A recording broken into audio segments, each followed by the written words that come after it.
ನಮಸ್ಕಾರ ವೀಕ್ಷಕರೇ, ವರ್ಷಾ ನ್ಯೂಸ್ 24x7ಗೆ ಸ್ವಾಗತ. ನಾನು ಸೌಮ್ಯ. ವೀಕ್ಷಕರೇ, ಕಲಬುರಗಿ ಜಿಲ್ಲೆಯಲ್ಲಿ ಭದ್ರತಾ ವ್ಯವಸ್ಥೆಗೆ ಸವಾಲೊಡ್ಡುವ ಘಟನೆ ನಡೆದಿದೆ. ಜಿಲ್ಲಾ ಕಾರಾಗೃಹದಲ್ಲಿದ್ದ 3 ಕೈದಿಗಳು ಜೈಲಿನ ಕಂಬಿಗಳನ್ನ ಮುರಿದು ಪರಾರಿಯಾಗಿರುವ ಘಟನೆ ಬೆಳಕಿಗೆ ಬಂದಿದೆ. ಕೈದಿಯ ಹೆಸರುಗಳು ಮಸ್ತಾನ್, ಸಂತೋಷ್ ಮತ್ತು ಸಾಗರ್ ಎಂದು ತಿಳಿದು ಬಂದಿದೆ. ಇವರು ಬೀದರ್ ಜಿಲ್ಲೆಯ ಕೊಲೆಯ ಪ್ರಕರಣದಲ್ಲಿ ಭಾಗಿಯಾಗಿದ್ದಾರೆ ಎಂದು ತಿಳಿದು ಬಂದಿದೆ. ಘಟನೆ ತಿಳಿಯುತ್ತಿದ್ದಂತೆಯೇ ಕಲಬುರಗಿ ನಗರ ಪೊಲೀಸ್ ಆಯುಕ್ತ ಡಾಕ್ಟರ್ ಶರಣಪ್ಪ ಎಸ್ ಡಿ ಜೈಲಿಗೆ ಭೇಟಿ ನೀಡಿ ಬ್ಯಾರಕ್ತ ಹಾಗೂ ಕಾಂಪೌಂಡ್ ಗೋಡೆಯನ್ನ ಭದ್ರತಾ ವ್ಯವಸ್ಥೆ ಪರಿಶೀಲಿಸಿದರು. ಪೊಲೀಸರು ಮತ್ತು ಕಾರಾಗೃಹ ಅಧಿಕಾರಿಗಳು ತೀವ್ರ ಶೋಧ ಕಾರ್ಯ ಆರಂಭಿಸಿದ್ದಾರೆ. ಕೈದಿಗಳು ಪರಾರಿಯ ವಿಷಯ ತಿಳಿಯುತ್ತಿದ್ದಂತೆಯೇ ಕಾರಾಗೃಹ ಅಧಿಕಾರಿಗಳು ಹಿರಿಯ ಪೊಲೀಸ್ ಅಧಿಕಾರಿಗಳಿಗೆ ಮಾಹಿತಿಯನ್ನ ನೀಡಿದ್ದಾರೆ. ಕೈದಿಗಳು ಯಾವ ಪ್ರಕರಣಗಳಲ್ಲಿ ಬಂಧಿತರಾಗಿದ್ದರು, ಅವರು ಹೆಜ್ಜೆ ಜೈಲಿನ ಭದ್ರತೆಯನ್ನು ಮೀರಿ ಪರಾರಿಯಾದರು ಎಂಬ ಕುರಿತು ತನಿಖೆ ನಡೆಯುತ್ತಲಿವೆ. ಜೈಲಿನ ಭದ್ರತಾ ವ್ಯವಸ್ಥೆಯಲ್ಲಿನ ಲೋಪಗಳ ಬಗ್ಗೆಯೂ ಅಧಿಕಾರಿಗಳು ಪರಿಶೀಲನೆ ನಡೆಸುತ್ತಿದ್ದಾರೆ. ಈ ಘಟನೆ ಕಾರಾಗೃಹ ಭದ್ರತೆ ಕುರಿತು ಹಲವು ಪ್ರಶ್ನೆಗಳನ್ನ ಎಬ್ಬಿಸಿದ್ದು, ಪರಾರಿಯಾಗಿರುವ ಕೈದಿಗಳನ್ನ ಶೀಘ್ರ ಬಂಧಿಸಲು ಪೊಲೀಸರು ಕಾರ್ಯಾಚರಣೆಯನ್ನ ಮುಂದುವರಿಸುತ್ತಿದ್ದಾರೆ. ಬೆಳಗಾವಿಯಿಂದ ಬಂದಿದೆ ಅಂತ ಹೇಳ್ತಾ ಇದ್ದಾರೆ. ಇದರ ಇಂಟೆಲಿಜೆನ್ಸ್ ರಿಪೋರ್ಟ್ ನಿಮ್ಗೆ ಯಾಕೆ ಬಂದಿಲ್ಲ ಸರ್? ಈ ಇಂಟೆಲಿಜೆನ್ಸ್ ರಿಪೋರ್ಟ್ ಕೂಡ ತಾವು ತಗೋಬಹುದಿತ್ತು. ಅಲೋಕ್ ಕುಮಾರ್ ಅವರು ಕೂಡ ಇಲ್ಲಿ ಕಲಬುರಗಿ ಸೆಂಟ್ರಲ್ ಜೈಲಿಗೆ ಬಂದಿದ್ದಾರೆ, ಸುಧಾರಣೆ ಆಗ್ಬೇಕಂತ ಹೇಳಿದ್ದಾರೆ. ಇದು ನಿನ್ನೆನೆ ಕೂಡ ನಮ್ಮ ಪೊಲೀಸ್ ಆಯುಕ್ತರಾದ ಶರಣಬಸಪ್ಪ ಡಿ ಅವರು ಕೂಡ ಸೆಂಟ್ರಲ್ ಜೈಲಿಗೆ ವಿಸಿಟ್ ಮಾಡಿ ಅಲ್ಲಿ ಲೋಪದೋಷಗಳೇನಿದೆ ಭದ್ರತೆ ಬಗ್ಗೆ ಕೂಡ ಪರಿಶೀಲನೆ ಮಾಡಿದ್ದಾರೆ. ಅವರು ಪರಿಶೀಲನೆ ಮಾಡಿದ 6 ರಿಂದ 10 ಗಂಟೆಯಲ್ಲಿ ಈ ಕೈದಿಗಳು ಪರಾರಿ ಆಗಿದ್ದಾವೆ ಅಂದ್ರೆ ಎಲ್ಲಿ ಇದೆ ಈ ಕಾನೂನು ಸುವ್ಯವಸ್ಥೆ ಅಂತ ನಾನು ಪ್ರಶ್ನೆ ಮಾಡಕ್ಕೆ ಇಷ್ಟಪಡ್ತೀನಿ. ಮಾನ್ಯ ಗೃಹ ಸಚಿವರಿಗೆ ನಾನು ಕೇಳಕ್ಕೆ ಇಷ್ಟಪಡ್ತೀನಿ. ಪದೇ ಪದೇ ನಮ್ಮ ಕಲಬುರಗಿಯ ಮಾನ ಹರಾಜಾಗ್ತಾ ಇದೆ ರಾಜ್ಯದಲ್ಲಿ ಇಂಥ ಕೃತ್ಯಗಳಿಂದ.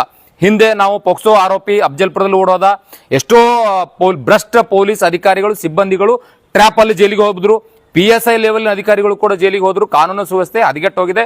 ಒಂದು ಪೊಲೀಸ್ ಸ್ಟೇಷನ್ ಅಲ್ಲಿ ನಾವು ಹೋದ್ರೆ ಯಾರಿಗಾದ್ರೂ ಅನ್ಯಾಯ ಆದ್ರೆ ಹೋದ್ರೆ ಒಂದು FIR ಮಾಡದಂತ ಪರಿಸ್ಥಿತಿ ಕಲಬುರಗಿಯಲ್ಲಿ ರಾಜ್ಯದಲ್ಲಿ ಇಂಥ ಗಂಭೀರವಾದ ಪರಿಸ್ಥಿತಿ ಬಂದ್ಬಿಟ್ಟಿದೆ. ಸಾರ್ವಜನಿಕರಿಗೆ ತುಂಬಾ ತೊಂದರೆ ಆಗ್ತಾ ಇದೆ. ಆದ್ರೆ ಗೃಹ ಸಚಿವರು ಮಾತ್ರ ಒಂದು ದಿನ ಬರ್ತಾರೆ, ಪಿಕ್ನಿಕ್ ಗೃಹ ಸಚಿವರು ಬೆಂಗಳೂರಲ್ಲಿ ಇರ್ತಾರೆ ಅಷ್ಟೇ, ಅಲ್ಲಿಂದನೇ ಮಾನಿಟರ್ ಮಾಡ್ತಾರೆ.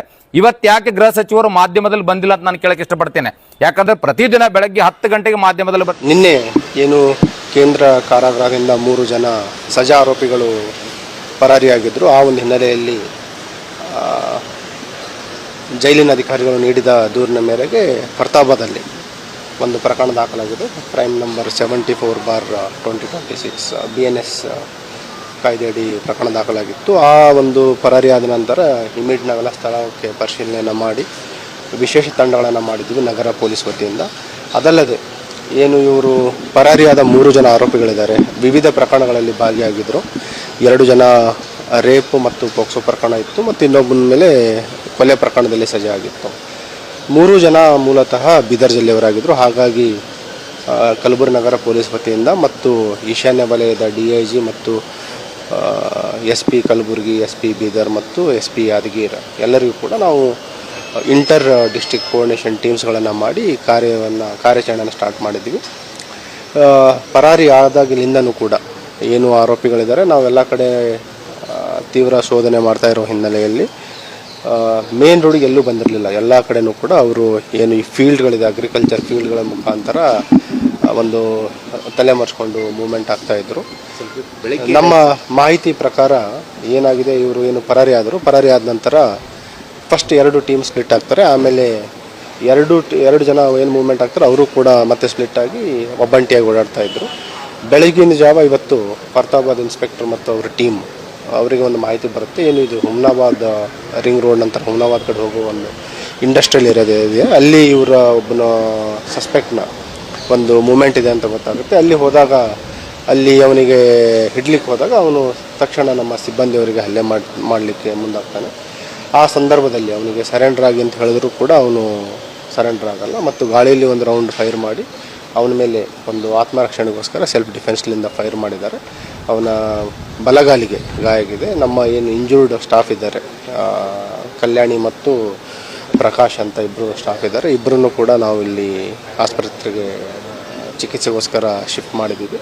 ಇಂಜೂರ್ಡ್ ನಮ್ಮ ಪೊಲೀಸ್ ಸಿಬ್ಬಂದಿಯವರು ಕೂಡ ಮತ್ತು ಏನು ತಲೆಮರೆಸ್ಕೊಂಡಿದ್ದ ಆರೋಪಿ ಸಜಾ ಕೈದಿದ್ದಾನೆ ಸಂತೋಷ್ ಬಸಪ್ಪ ಮೇತ್ರೆ ಅಂತ 28 ವರ್ಷ. ಬೇಸಿಕಲಿ ಬೀದರ್ ಜಿಲ್ಲೆಯ ಸಂತಪುರ್ ಪೊಲೀಸ್ ಸ್ಟೇಷನ್ನ ಆರೋಪಿಯಾಗಿದ್ದಾನೆ. ಇವನಿಗೆ ಪೋಕ್ಸೋ ಮತ್ತು ರೇಪ್ ಕೇಸಲ್ಲಿ ಲೈಫ್ ಸೆಂಟೆನ್ಸ್ ಸಜೆ ಆಗಿದೆ. ಅವನು 2025ರಿಂದ ಇಲ್ಲಿ ಸೆಂಟ್ರಲ್ ಪ್ರಿಸನ್ಗೆ ಶಿಫ್ಟ್ ಮಾಡಿತ್ತು. ಈಗ ಏನು ಉಳಿದ ಇಬ್ಬರು ತಲೆಮರೆಸ್ಕೊಂಡಿರುವ ಸಜಾ ಕೈದಿಗಳಿದ್ದಾರೆ, ಅವರಿಗೂ ಕೂಡ ಬಂಧನ ಮಾಡಲಿಕ್ಕೆ ನಮ್ಮ ವಿಶೇಷ ತಂಡಗಳು ಕಾರ್ಯಾಚರಣೆಯನ್ನು ಮುಂದುವರಿಸಿದ್ದಾರೆ. ಇವ್ರು ಎಸ್ಕೇಪ್ ಆದ್ಮೇಲೆ 3 ಜನ ಬೇರೆ ಬೇರೆ ಕಡೆ ಹೋದ್ರಾ ಹೇಗೆ ಸರ್? ಫಸ್ಟಿಗೆ 2 ಜನ ಸಪ್ರೇಟ್ ಆಗ್ತಾರೆ. ಇದರಲ್ಲಿ ಏನಿದೆ, ಇವನು ಸಂತೋಷ್ ಮತ್ತು ಇನ್ನೊಬ್ಬ ಸಹಚರ ಅವರು ಒಂದು ಕಡೆ ಮೂವ್ ಆಗ್ತಾರೆ, ಇನ್ನೊಬ್ಬ ಸಪ್ರೇಟಾಗಿ ಮೂವ್ ಆಗಿದ್ದಾನೆ. ನಂತರ ಇವರೆಲ್ಲ ಕಡೆ ಎಲ್ಲಿ ಮೇನ್ ರೋಡಿಗೆ ಬರಬೇಕಂತ ನೋಡ್ತಾರೆ. ಎಲ್ಲ ಕಡೆ ಪೊಲೀಸ್ ಒಂದು ಅಲರ್ಟ್ನೆಸ್ ನೋಡಿ ಅವರು ಎಲ್ಲೂ ಮೇನ್ ರೋಡಿಗೆ ಬರಲ್ಲ.